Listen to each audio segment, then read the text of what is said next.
So Wion continues to bring you an exclusive report on the NSO WhatsApp Snoopgate saga. You must have already heard of the spyware Pegasus and the Israeli firm NSO that is at the center of the controversy. Now, Facebook has taken NSO to court for hacking into the phones of thousands of people across the globe through WhatsApp. Wion's West Asia Bureau Chief Daniele Pagani has tracked down the NSO headquarters, which had moved out of its original building to an undisclosed building complex. Daniele Pagani brings you this report from outside the new headquarters, as he was not allowed to shoot from inside the building. Research that we have done, the investigation that we have conducted on the ground in order to try to locate their premises speaks volumes about the kind of way they operate.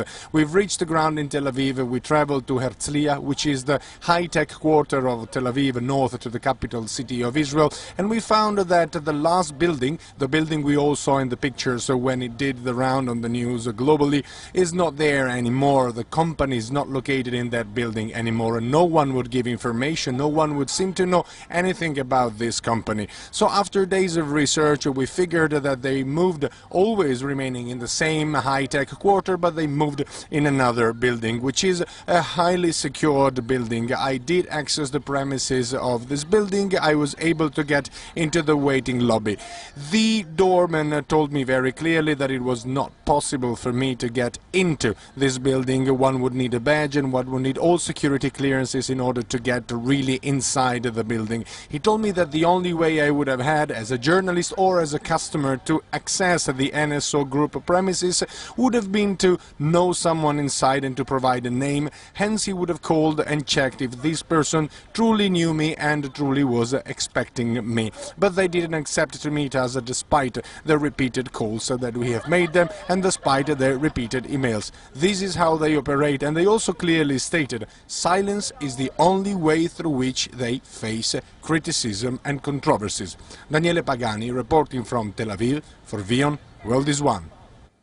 Now, what's interesting to note is that startups, especially cybersecurity startups in Israel, keep their cards pretty close to their chests. Their inner functioning, the kind of work they do, and most importantly, their clients. These are details that these startups are sensitive about, and NSO is no different.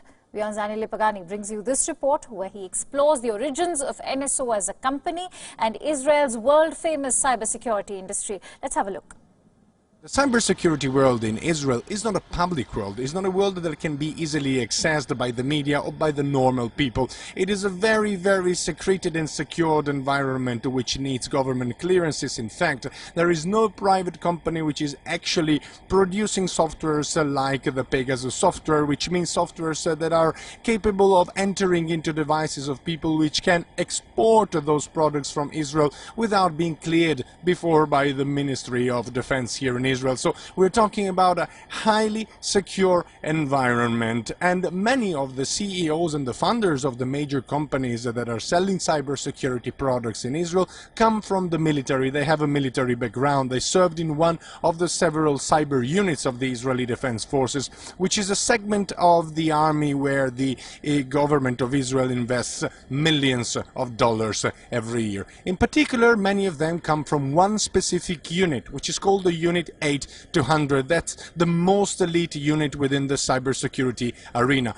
For instance, they have a listening center in the Negev desert to the east of Israel, which could potentially and eventually, if they want to, listen to any conversation taking place all over West Asia. And it is from the Unit 8-200 that also some of the funders of the NSO group come. So no wonder that they have high-profile customers and that they have a very high level of capabilities when it comes to producing softwares which are being used to hack. They will need to appear sooner or later in court in one of these four cases and justify the fact that their own product, which they say is only used to fight terrorism and organized crime, is actually being used by some government to control political dissidents, foreign diplomats, human rights activists and people who do not truly fall within the category of terrorism.